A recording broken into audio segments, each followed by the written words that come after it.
Bom, agora que a gente já falou sobre a distinção entre prosa e poesia, eu queria falar um pouquinho a respeito dos elementos formais da poesia, que estão ligados àquilo que a gente chama, tecnicamente, de noções de versificação.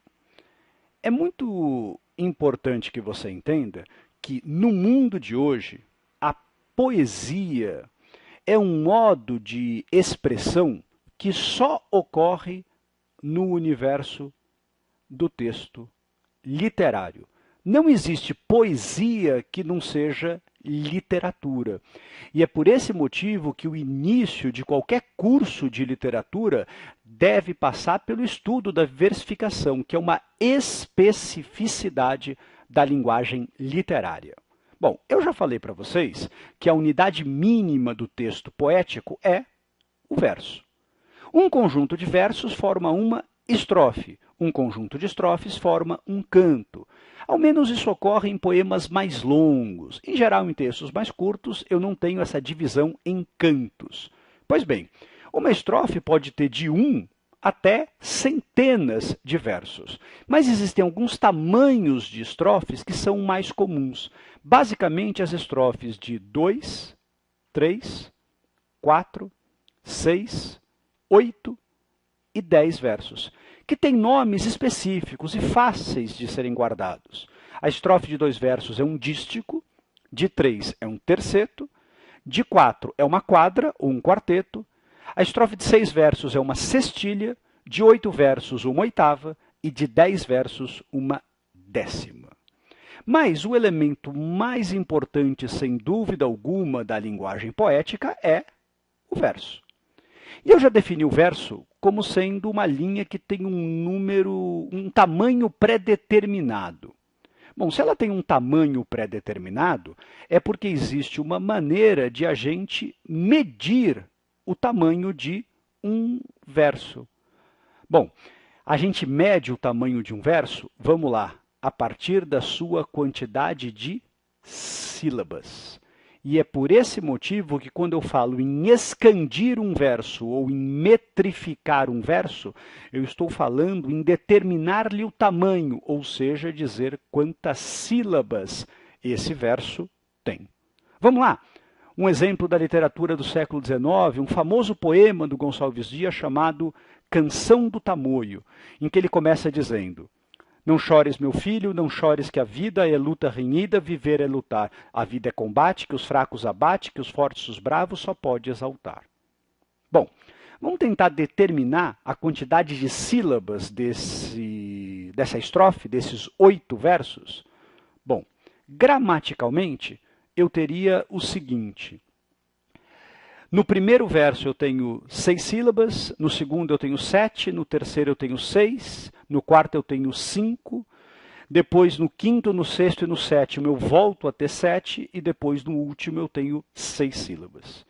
Isso poderia passar a impressão de que esse poema ele não tem versos do mesmo tamanho. Acontece que eu não me interesso na literatura por sílabas gramaticais. Eu vou me interessar por um tipo de sílabas que são as sílabas poéticas. E acreditem, todos os versos desse poema do Gonçalves Dias têm o mesmo tamanho. São versos de 5 sílabas poéticas. Mas da onde que vem essa diferença? Quando a gente vai contar sílabas poéticas, duas coisas importantes. Primeiro, eu conto até a última sílaba tônica, até a última sílaba forte. Se a palavra é, portanto, paroxítona, eu não conto a última sílaba. Agora, se a palavra é oxítona, eu conto normalmente a última sílaba. Além disso, a sílaba poética está muito ligada à questão da oralidade. E quando a gente fala uma palavra em português, um conjunto de palavras, você sabe que a gente tem a tendência de juntar as vogais. Pois bem, quando uma palavra termina em vogal e a seguinte começa em vogal, eu conto na mesma sílaba poética. É o que acontece aqui, ó. Não chores, que a vida é luta renhida. É o que acontece aqui, ó. A vida é combate. É o que acontece aqui, ó. Queos é o que acontece aqui com a junção dos dois es. Portanto, para eu contar o número de sílabas poéticas de um verso, duas coisas são importantes. Primeiro, eu junto vogal, vogal. Segundo, eu só conto até a última sílaba tônica. É por esse motivo que no poema do Gonçalves Dias que eu apresentei, todos os versos têm o mesmo tamanho. São versos de 5 sílabas. Pois bem, esse é um dos versos mais comuns em português. Além dos versos de 5 sílabas, são chamados de versos pentassílabos, eu tenho também os versos de 7 sílabas. Opa, está errado aqui. 7 sílabas poéticas. Eu tenho o verso de 10 sílabas, eu tenho o verso de 12 sílabas poéticas. O verso de 5 sílabas, o pentassílabo, é também apelidado de verso redondilho menor. O verso de 7 é o redondilho maior, ou heptassílabo.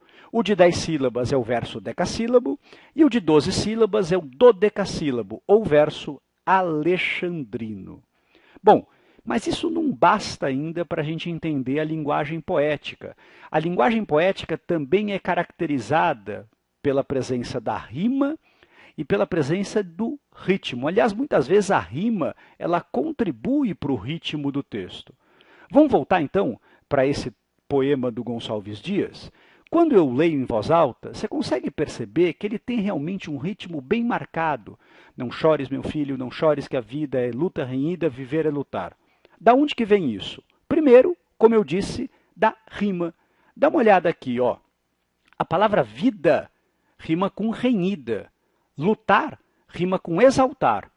Abate rima com combate, rima com abate. Rima é isso, não é? É a semelhança sonora entre duas palavras, normalmente no final dos versos, a partir da vogal tônica. E quando eu faço isso, eu consigo encontrar o que eu chamo de esquema de rimas de um poema.